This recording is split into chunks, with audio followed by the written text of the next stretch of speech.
आणि अंधश्रद्धा निर्मूलन समितीचे नेते श्याम मानव सध्या बोलतायत, थेट जाऊयात। पहली बात तो इसको क्लीन चिट नहीं कहना चाहिए। पुलिस का कहना ऐसा है कि उन्होंने जो उनके वीडियो देखे उसके आधार पर उनको ऐसा नहीं लगता है कि यह कायदा लागू होता है। इसका मतलब उन्होंने जो किया उसको क्लीन चिट है, ऐसा नहीं है। अब रहा सवाल, पुलिस ने ये दिया, उनको देना आवश्यक था, अदरवाइज मैं मांगने वाला था, क्योंकि जादू टोना विरोधी कायदा प्रचार प्रसार अंमलबजावनी समिति की ओर से उनको 8 तारीख को और 10 तारीख को कंप्लेंट की गई थी और मैं खुद उनसे राइटिंग में मांगने वाला था कि आपका क्या निर्णय हुआ। तो ये अच्छा हुआ कि उन्होंने खुद ही ये दे दिया। तो उनका ये जो कहना है उसके बारे में मेरा मत ऐसा है, ये कानून का हर शब्द मैंने फाइनल किया है, इसमें काफी लोगों का योगदान है, लेकिन फाइनल करते वक्त अंतिम बारी मेरी रही है। इतना ही नहीं तो सभी पॉलिटिकल जितने भी लीडर्स हैं, हर पार्टी के प्रमुख हैं, उनके साथ में चर्चा कर इसका इंटरप्रिटेशन मैंने उन तक पहुंचाया है। उसी के आधार पर यह कानून पूरे महाराष्ट्र में एक मत से सम्मत हुआ है। उसके बाद में 2015 में जब देवेंद्र जी फडणवीस मुख्यमंत्री और गृह मंत्री थे, तब पूरे महाराष्ट्र के पुलिस अधिकारियों का ट्रेनिंग किया है जो 7-7 घंटे चलता था, और इस ट्रेनिंग में इस कानून की सब बारीकियां उन तक पहुंचाई है। मेरे ज्ञान के अनुसार, ये कानून के अनुसार, ये कानून सीधे सीधे नागपुर में उनका दिव्य दरबार भरा इसलिए लागू होता है। दिव्य दरबार में वीडियो में उनके जो वक्तव्य है उसको लागू होता है, और एक जगह नहीं कई जगह लागू होता है। उसके साथ में दूसरी महत्व की बात है कि महाराष्ट्र के एरिया में कानून का उल्लंघन करने वाली कोई भी चीज अगर उस प्रचारित होती है तो उसको भी ये कानून लागू होता है। ये कानून के तहत प्रचार प्रसार करना ये भी गुनाह है और उसके लिए इक्वल शिक्षा का प्रावधान है। यानी महाराज के जो पुराने वीडियोज है, जो इस बहाने दिव्य दरबार के बहाने लोगों ने दिव्य दरबार के पुराने वीडियोज देखे हैं, इस कारण भी ये कानून लागू होता है। और तीसरी महत्व की बात, मुझे कल्पना थी पुलिस के लिए तीसरा भी एक आवश्यक चीज मैंने उन तक पहुंचाई थी, वो थी औरंगाबाद हाईकोर्ट बेंच का निर्णय। उन्होंने अपना निर्णय देते वक्त इस कानून को बहुत व्यापक बनाया। उन्होंने स्पष्ट रूप से कहा है कि अगर कोई व्यक्ति भगवान के नाम पर या कोई बाबा किसी भी नाम पर सामने के व्यक्ति को यह आश्वासन देता है कि तुम्हारा भला होगा, तुम्हारे धंधे में बरकत होगी, तुम्हारे पढ़ाई में सुधार होगा, तुम्हारी शादी हो जाएगी, इस ढंग के कोई भी आश्वासन देता है, तो ये जो जादू टोना विरोधी कानून है 3(2) के तहत ये गुनाह होता है और पुलिस को इसके लिए गुने दायर करने चाहिए। ये स्पष्ट आदेश उन्होंने इस निर्णय में दिया है। ये तीसरे के द्वारा तो पूरी तरह से ये कानून लागू ही होता है। यानी ये कानून उस वीडियो में जो दावे किए गए हैं 7-8 तारीख को जहां पर दरबार हुआ उसके आधार पर भी लागू होता है। महाराज जी के पुराने वीडियोस जो उपलब्ध है दिव्य दरबार के, उस पर तो लागू ही होता है।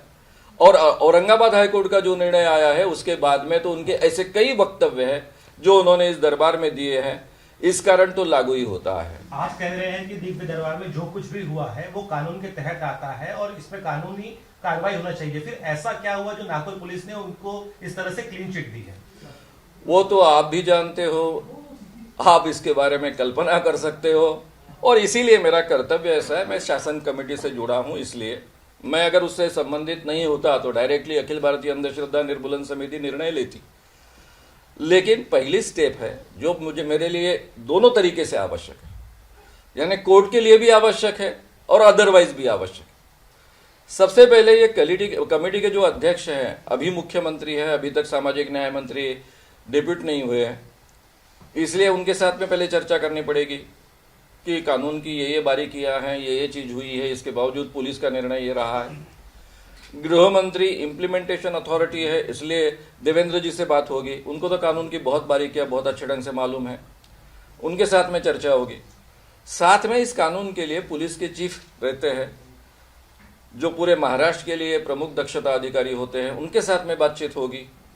ये तीनों के साथ में बातचीत होकर उनके जो मत है वो फाइनल आने के बाद में आगे का कदम उठाना पड़ेगा। सीधी सी बात है, ये कोर्ट का जो आदेश है, औरंगाबाद खंडपीठ का जो आदेश है, उसकी अवहेलना है, डायरेक्टली अवहेलना है। तो इसलिए नेचुरली रिट पिटिशन में जाना अपरिहार्य होगा, लेकिन ये रिट पिटिशन में जाना तो सरकार ने चाहिए, सरकार ने जाने की आवश्यकता है। तो अभी देखते हैं आगे क्या होता है। अब जिस तरह से नागपुर पुलिस ने आपको कॉपी दी है, इसके बाद क्या आप लोग कोर्ट जाएंगे या फिर डिस्कस करें, कैसे होगा? नहीं, मैंने वही कहा, मेरा पहला कर्तव्य है कि शासन स्तर पर जो जो हर चीज करना संभव है वो की जाए और उसके सभी प्रूफ्स इकट्ठा किए जाए।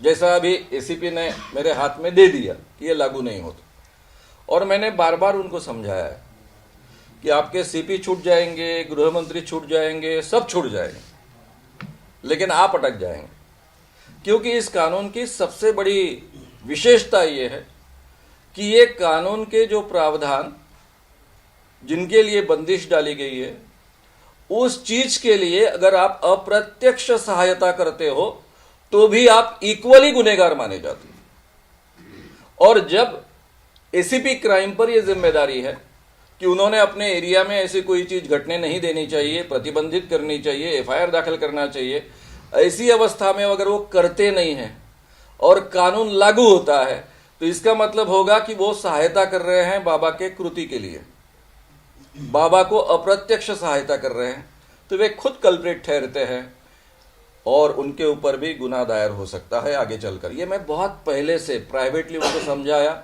इतना ही नहीं कहा तो मैंने उनसे ये भी कहा था कि अगर आपको सीपी कहते हैं तो उनसे लेखी आदेश लो, ताकि कल जाकर, क्योंकि पहले मेरे दिमाग में स्पष्ट था कि शायद कोर्ट में जाना पड़ेगा, तो कल जाकर आप सेफ हो। क्या लगता है कौन सहायता कर रहा है आपको? नहीं, सहायता मैं कानून बता रहा हूं आपको कि एसीपी पर अगर ये जिम्मेदारी है और वो कानून के तहत एफआईआर दायर नहीं करते हैं तो वो अप्रत्यक्ष सहायता कर रहे हैं, ये उसका मतलब निकाला जा सकता है कानून के तहत, और उन पर ही गुनाह दायर हो सकता है। ये ऑफकोर्स कोर्ट कर सकता है, हाई कोर्ट कर सकता है। आज पुलिस आयुक्त ने ये कहा कि जो पूरा कार्यक्रम के उन्होंने 6 घंटे के फुटेज जांचे, तो उसमें उन्हें यह लगता है कि कहीं भी बाबा अंधविश्वास या जादू टोना, भूत प्रेत बाधा उसकी तरफ प्रोत्साहित नहीं कर रहे, बल्कि वो धार्मिक जो परंपरा है उसके तहत वो कुछ बातें कर रहे हैं। बस आपने कहा कि थिन लाइन होती है धर्म और अंधविश्वास के बीच में, कहीं ना कहीं पुलिस उसी थिन लाइन का फायदा ले रही है या कुछ ऐसा लग रहा है? बिल्कुल नहीं। बाबा नागपुर के दिव्य दरबार में और प्रेत दरबार में भी कहते हैं कि जादू टोना किया है, टोटका किया है, बाहर का खिलाया है, ऐसी बातें उन्होंने यहां भी की है, जो कहना इटसेल्फ कानूनन अपराध है। दिव्य शक्ति के दावे यहां भी किए, वो आभास निर्माण किया है। तो इसलिए एक यानी अनुसूची में जितने शेड्यूल है टोटल 12, उसमें से कम 3 चीजों का तो बार बार उल्लंघन किया। ये थीन लाइन का फायदा उठाना है, या फिर ऐसा भी है कि एक्सेप्शन किया गया है कि जो प्रवचन है तो प्रवचन पर आक्षेप नहीं होगा, उन पर यह कानून लागू नहीं होगा। यानी जैसे उन्होंने समझो राम कथा कही और राम कथा में कुछ चमत्कार कहे कि राम जी ने ये चमत्कार किए, वो चमत्कार किए, तो उसको ये लागू नहीं होगा। ये एक्सेप्शन दिया है, लेकिन वो राम कथा के लिए है, यानी कोई भी प्रवचनकार के लिए है। आप प्रवचनकार भी हो और दिव्य दरबार भी भराते हो। ऐसा नहीं है कि प्रवचन के इसमें वो दिव्य दरबार की कुछ बातें कह गए हैं। हेडिंग दिया है दिव्य दरबार सेपरेट, यानी आपके पत्रिका में भी दिव्य दरबार का सेपरेट उल्लेख है। बाद में उन्होंने वीडियोज में, कई वीडियोज में उसको प्रेत दरबार भी कहा है। तो ये सब बातें होने के कारण पुलिस ने जो निष्कर्ष निकाला है वो निष्कर्ष कानून के लोगों ने निकाला हुआ निष्कर्ष नहीं है, इतना तो मैं डेफिनेटली कह दूंगा। कानून कहने मुझे वकील नहीं कहना है, पुलिस का जो कानूनी दिमाग होता है उसने निकाला हुआ निष्कर्ष नहीं है, इतना तो मैं डेफिनेटली कहूंगा। राजनीतिक दिमागों ने निकाला है। हाँ, मजबूरी होगी, हम सब समझ सकते हैं। ठीक।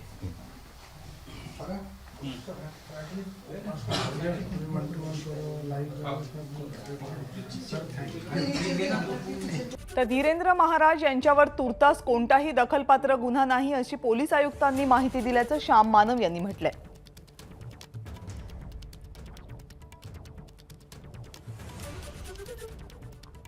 पोलिसांनी या कार्यक्रमाचं फुटेज तपासलं आणि त्यामध्ये अंधश्रद्धा पसरवत असल्याचं कुठेही जाणवलं नाही असं पोलिसांनी आपल्याला सांगितल्याचं सुद्धा श्याम मानव यांनी म्हटलंय.